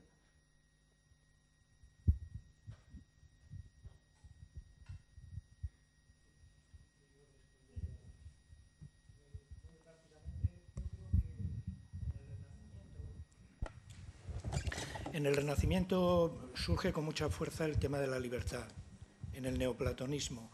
O te cito, por ejemplo, Pico de la Mirándola, para el que el ser humano era, ante todo, libre. Él cuenta el mito de Prometeo y lo cuenta definiendo al hombre como un ser libre que puede ser más, como dice Rielo, imitar a Dios o ser menos, imitar a la bestia, ¿no? Y el tema de la libertad es un tema clave en Lutero, en la Reforma, o en nuestros teólogos, en los jesuitas, que discuten el tema del libre albedrío y de la gracia, ¿no? O sea, es un tema que entra desde el Renacimiento con mucha fuerza en la época moderna, ¿no? Quizá la insistencia de la Ilustración es la libertad en el sentido político. Yo diría, sin pasar por alto lo que dijo esta mañana Domingo Moratalla sobre, tú hablaste de la dimensión moral también de la libertad, pero a mí me parece que la libertad política es de lo que tienen sed Rousseau o Locke, que son los que sientan las dos grandes tradiciones. Mi pregunta, Jesús, era, me has dejado perplejo en eso de que la persona no es individuo, porque aquello del hipokeimenon y aquello de Boecio de individuo a sustantia, ¿no? ¿Qué has querido decir con eso? Porque yo me he quedado un poco... Bueno, este es un tema, por un lado, metafísico y por otro también político, ¿eh? Desde el punto de vista metafísico, por ejemplo, la persona, individuo, por ejemplo, es una mosca. Una mosca es un individuo. Yo la primera vez que esto me di cuenta fue en una discusión interdisciplinar con un biólogo. Si hay aquí biólogos, había una persona que estaba defendiendo al individuo como si fuera, claro, una persona. porque la palabra persona está sobrecargada, sobredeterminada de valor. Y el biólogo, cuando aquel señor, no voy a decir quién es porque acabó su gran proclama del individuo, el biólogo dijo, bueno, yo solo tengo que decir que individuo es una mosca. Claro, toda la hinchazón de la valoración cayó por su base. ¿Por qué? Porque la noción de individuo puede tener un sentido metafísico de lo que es una entidad, pero esa entidad, hipokeimenon, entendida, porque ya lo que has dicho, como substancia, hipokeimenon es el término griego que luego en latín se convierte en substancia, que hay un elemento, un núcleo entitativo que sirve de base para todas las atribuciones que yo pueda darle. Este sería un sentido de algo que es individual y, por lo tanto, ese ser individual puede tener diversas predicaciones. Una de ellas, potencial, sería un individuo que es, al que llamamos mosca, un individuo que es biológicamente base para un ser humano o que es persona. Esto en primer lugar, desde el punto de vista metafísico. Esto da para mucho, pero era por aclarar esta vertiente. Y en segundo lugar, este es muy interesante, ya que lo preguntas también desde el punto de vista político, hay varios principios diferentes en la filosofía política moderna. Por ejemplo, los liberales, Locke y cierta corriente liberal empiezan por el individuo. ¿Pero por dónde empieza Hegel? Curiosamente. Si uno lee los principios de filosofía del derecho de Hegel, no empieza, si recordáis, por el individuo, empieza por la persona, curiosamente. Ese es el comienzo. Y Hegel dice, ¿por qué? Porque él no entiende, el individuo para Hegel es un abstracto. Y por lo tanto, toda la filosofía política de Hegel es siempre de relación. Es de relación, no de individuo. Y por eso Hegel, cuidado, ¿qué derivaciones tiene de eso? Por ejemplo, tremendas. Todos los otros son contractualistas. Toda la otra filosofía de Locke, incluso de Rousseau, son contractualistas. ¿Por qué? Porque parten del individuo. ¿Y contractualista qué quiere decir? Que entras en relación con los demás en la medida en que quieres, y lo que dice Hegel es, eso es una abstracción, tú estás ya como persona, equivocadamente o no. Ahora yo no digo quién tiene razón, porque claro, ¿quién voy a ser yo para decir quién tiene razón? Pero, porque el debate puede seguir hoy en día. Pero lo que sí que está claro es que son dos corrientes diferentes. Por eso Hegel dice, yo no soy contractualista, porque el contractualismo es una ficción que hemos hecho para justificar a partir de unos presupuestos, el presupuesto de que el elemento último es el individuo. ¿Pero tú crees que desde Hegel se puede establecer un personalismo? No, un personalismo en el sentido que nosotros hablamos aquí, no. Por eso, no, un personalismo no, sino sería, incluso hay interpretaciones, eso sería un relacionismo. O sea, lo importante no es, en este caso, en el de Hegel, no es un personalismo, si interpreto bien tu pregunta, como los personalismos contemporáneos, sino un relacionismo. Ese relacionismo puede llevar, o como se ha hecho de Hegel, una interpretación colectivista o una interpretación liberal. Por ejemplo, la gente, porque bueno, todo esto es verdad, la gente no ha leído el libro de Fukuyama, se quedaron con el artículo, hicieron pues una ideología, pero si uno lee el libro de Fukuyama, el libro, él lo que defiende es un Hegel relacionista. ¿Estarás de acuerdo o no? Ahora yo no entro en eso. Entonces, defiende a un Hegel donde el principio es la relación, no el individuo, a diferencia de Locke y de los individualistas contractualistas. Entonces, respondiendo directamente, no, en Hegel no hay un personalismo del corte comunitario o lo que sea, pero sí un relacionismo, porque piensa, y además es muy coherente con toda su filosofía, incluso con la lógica, aunque parezca muy abstracto, porque toda su lógica es de relaciones conceptuales. Entonces, cuando lo aplica a la filosofía política, social y económica, que eso queda expresado en su libro Los principios de la filosofía del derecho, el comienzo, si te fijas, es una relación, la relación que él denomina noción de persona, pero no individuo. No sé si te ha quedado claro. Este es un tema precioso, porque a veces no se considera, porque son dos tradiciones. La gente suele decir, ¿las tradiciones modernas contractualistas? Sí, hasta el día de hoy es prioritario. Mañana no sé, porque recordemos, Antes de la Segunda Guerra Mundial, ¿quién daba un duro por la democracia liberal? Ahora se nos ha olvidado. Pero las corrientes preponderantes y revolucionarias y que atraían a los jóvenes, en España incluso y fuera de España, no era la democracia liberal. Pensaban que estaba agotada. No, es que lo digo porque la gente que nos interesamos de esto, a veces el sentido histórico, como tú muestras muy bien en tus estudios, pues es muy conveniente el no perderlo, porque si no, al perder el sentido histórico nos pensamos que todo siempre ha sido así, que es una de las cosas que falta, por lo menos yo noto a mis alumnos, que no tienen sentido de lo que es la trayectoria histórica. No sé lo que os pasará a vosotros, pero a mí me pasa. Y es muy difícil contextualizar cosas como esta. Bueno, contestando, no es un personalismo, sino un relacionismo, en resumidas cuentas. Gracias. Brevemente, porque vamos acabando, queda la pregunta de Martín, pero tiene que ser breve porque ahora tenemos que ser también... La de Martín era para ti. Sí. El siguiente.